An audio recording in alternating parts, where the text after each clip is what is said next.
বৈষম্য বিরোধী আন্দোলনে গণ অভ্যুত্থানের পর আওয়ামী লীগের নেতাকর্মীরা গা ঢাকা দেন। অনেকেই চেষ্টা করেন দেশ ছেড়ে পালানোর। প্রধানমন্ত্রী নিজেও পালিয়ে যেতে বাধ্য হন। এই সুযোগে বাংলাদেশ জাতীয়তাবাদী দলের বিভিন্ন অঙ্গ সংগঠনের নেতাকর্মীরা নেমে পড়েন দখল ও লুটপাটে। যদিও বিএনপির হাইকমান্ড থেকে বারবার বলা হচ্ছিল এ ধরনের কর্মকাণ্ড থেকে বিরত থাকতে, কিন্তু কে শোনে কার কথা। বিএনপি নেতাকর্মীরা হাইকমান্ডের নির্দেশ অমান্য করে দেশের বিভিন্ন স্থানে লুট ও দখল বাণিজ্যে নামে। এরই ধারাবাহিকতায় গত 10 আগস্ট বাগেরহাটের মোল্লাহাটে Jessore hatchery and agro industries লিমিটেডে হামলা চালায়।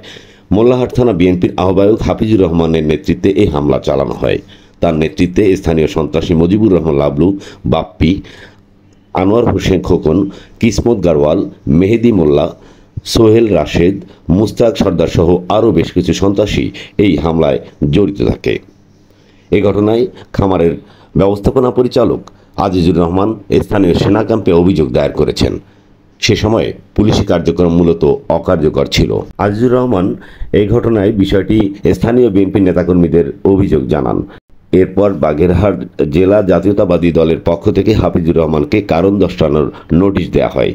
এরপরও থেমে নেই হাফিজ। এলাকার বিভিন্ন ব্যবসা প্রতিষ্ঠান দখলের চেষ্টা চালিয়ে যাচ্ছে। তার অনুসারীদের নিয়ে প্রকাশ্যে মহড়া দিচ্ছে প্রতিদিনই। তার এসব কর্মকাণ্ডে বিএনপির হাইকমান্ডও বিব্রত। দলীয় সূত্র বলছে, হাফিজুর রহমান এসব কর্মকাণ্ডের কারণে তাকে বিএনপি থেকে বহিষ্কার করা হতে পারে। না হলে ঐতিহ্যবাহী এই রাজনৈতিক দলের সুনাম ক্ষুণ্ণ হবে।